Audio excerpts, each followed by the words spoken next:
한 주간 잘 지내셨습니까? 저는 한 달여 여행을 잘 마치고 돌아왔습니다. 오늘은 예수님께서 하신 첫 메시지에 관해서 말씀드리려고 합니다. 누구든지 어떤 일을 시작하면서 던지는 첫 메시지는 그 사람의 전 사역을 짐작케 하는 말입니다. 예수의 전 사역을 함축해 볼 수 있게 하신 말씀은 누가복음 4장 18, 19절에 나오는 말씀일 것입니다. 주의 성령이 내게 임하셨으니 이는 가난한 자에게 복음을 전하게 하시려고 내게 기름을 부으시고 나를 보내사 포로된 자에게 자유를 눈먼 자에게 다시 보게 함을 전파하며 눌린 자를 자유롭게 하고 주의 은혜의 해를 전파하게 하려 하심이라. 예수께서 이사야 61장 말씀을 인용하시면서 이 말씀이 성취되기 위해 성령이 자신에게 임했다고 선포했습니다. 1500년 전 레위기 25장에서 모세가 선포한 희년의 법과 그리고 700년 전에 이사야 선지자가 그의 예언을 통해 기억하게 했던 가난한 자를 위한 은혜의 해, 그 복음이 예수를 통해서 다시 언급이 됐습니다. 그가 희년을 성취하기 위해 왔다는 것은 어둠에 쌓였던 그 시대에 한 줄기 빛이었습니다. 복음은 좋은 소식이란 뜻입니다.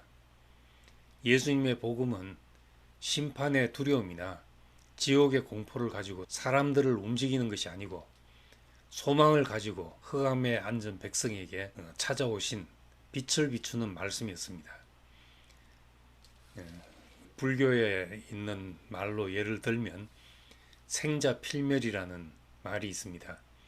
즉 태어난 것은 반드시 죽는다. 이 말은 누구나 인정할 수밖에 없는 당연한 이치이고 진리입니다.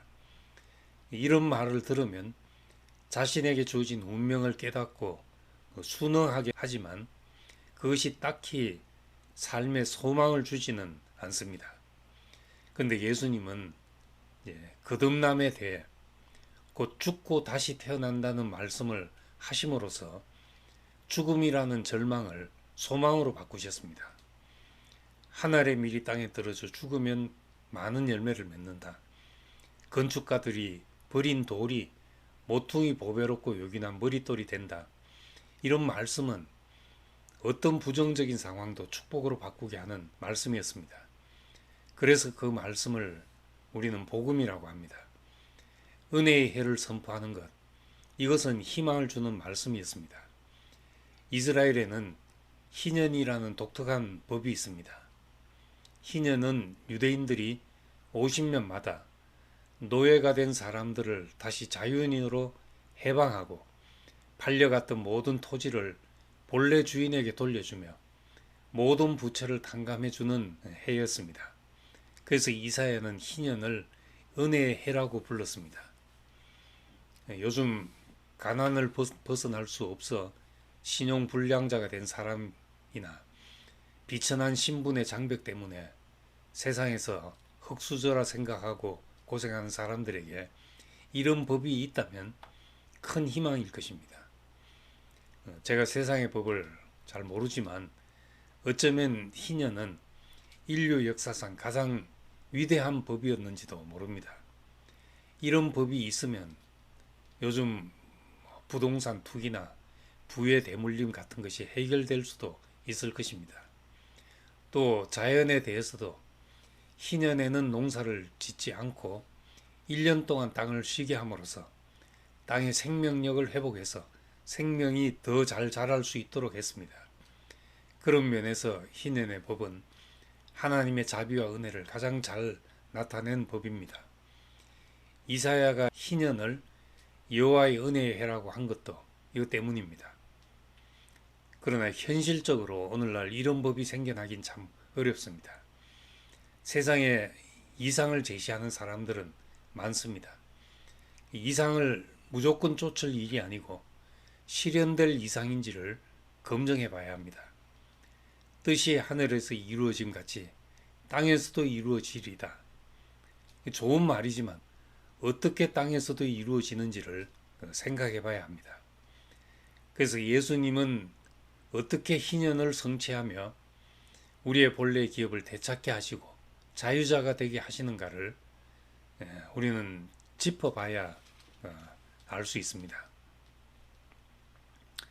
예수님이 선포한 희년은 사람들이 기대하던 물질과 소유를 되찾는 해방도 아니고 이사야가 선포한 바벨론에서의 정치적 해방도 아니었습니다. 사탄에게 속아서 사람의 본래의 축복을 잃어버리고 육체에 매여 종로로 다는 사람들을 해방시키는 일이었습니다. 하나님은 사람을 하나님 형상으로 지었습니다. 사람은 하나님의 영광을 표현해야 될 존재입니다. 그래서 사람은 자신의 인생을 통해 하나님의 영광이 나타나지 않으면 어떤 것으로도 만족이 되지 않습니다. 이 인간의 타락은 이 영광을 잃어버린 것입니다. 그래서 헛된 영광을 위해 수고하게 된 것입니다. 로마서 1장 23절에 썩어지지 아니하는 하나님의 영광을 썩어질 사람과 새와 짐승과 기어다니는 동물 모양의 우상으로 바꾸었다 했습니다. 참된 영광을 모르고 헛된 영광을 위해 사는 존재가 되었다는 말입니다. 히브리서 2장 15절에서는 죽기를 무서워함으로 한평생 매여 종로로 다는 모든 자들을 놓아주려 하셨다고 했습니다. 사람은 먹어야 하고 자야 하고 또 그것을 위해 일해야 하니 사람의 일상은 대부분 생존을 위한 시간입니다. 거기서 더 잘 먹고 더 편안한 집에서 자고 더 돈 잘 벌고 더 폼나는 일을 하려고 하면 더욱 매이게 되는 것입니다. 나이가 드니 사람들을 만나면 건강에 관한 이야기를 많이 합니다. 무엇을 먹으면 어디에 좋고 무엇을 먹으면 안 좋다는 이야기를 하는데 이런 것이 다 육신을 가지고 살기 때문에 어쩔 수 없이 하는 이야기들입니다. 살다가 보면 사람들은 늘 무엇에 매여 있다는 것을 발견하게 됩니다. 집착이라는 말에 집은 자기가 붙잡는 것이고 착은 자기에게 달라붙는 것이니 둘 다 나를 붙잡고 있는 무엇을 말합니다. 그러면 무엇이 우리를 얽매여 있는 모든 것에서 해방시키고 본래 사람의 기업인 하나님의 영광을 되찾게 하겠습니까? 예수님은 그 유명한 니고데모와의 대화에서 모세가 광야에서 뱀을 든 것 같이 인자도 들려야 한다. 이는 그를 믿는 자마다 영생을 얻게 하려 합니다. 이렇게 말했습니다. 이것은 십자가에 못 박힌 예수를 보는 것을 말합니다. 그냥 보는 것이 아니라 그것이 우리에게 영광스럽게 보여져야 우리에게 구원이 된다는 것입니다. 바울이 말한 대로 우리가 주의 영광을 보매 그와 같은 형상으로 변화하여 영광에서 영광에 이른다 말한 것처럼 사람의 영광이 저런 것이구나 하고 보여야 우리가 변화됩니다. 사람은 누구나 정말 귀한 것을 보면 다른 것을 작게 여길 수 있습니다. 성경의 표현으로 하자면 모든 것을 발 아래 두게 됩니다. 작아 보여야 그것으로부터 자유하게 됩니다. 여기서 바울의 갈라디아서 말씀을 다시 생각해 볼 필요가 있습니다. 갈라디아서 5장 1절에 그리스도께서 우리를 자유롭게 하려고 자유를 주셨으니 그러므로 굳건하게 서서 다시는 종의 멍에를 매지 말라 하였습니다. 다시 종의 멍에를 매는 것이 무엇이겠습니까? 물론 바울은 율법에서 자유하게 되었으니 다시 율법에 매이지 말라는 말씀을 한 것입니다. 근데 오늘날 기독교인들을 보면 여전히 많은 것에 매여 있습니다. 과연 그리스도인의 자유가 어디 있는지를 알 수 없는 상태가 되었습니다. 어떤 사람은 자유가 다시 육체의 본성에 매여 가는 기회가 되어 살기도 합니다. 죄의 용서, 선악의 판단이 없다는 것을 내세워서 세상의 상식만도 못한 생활을 하면서 아무런 마음의 거리낌조차 없어진 사람도 있습니다. 영화 밀양이 그런 것을 지적하고 있습니다.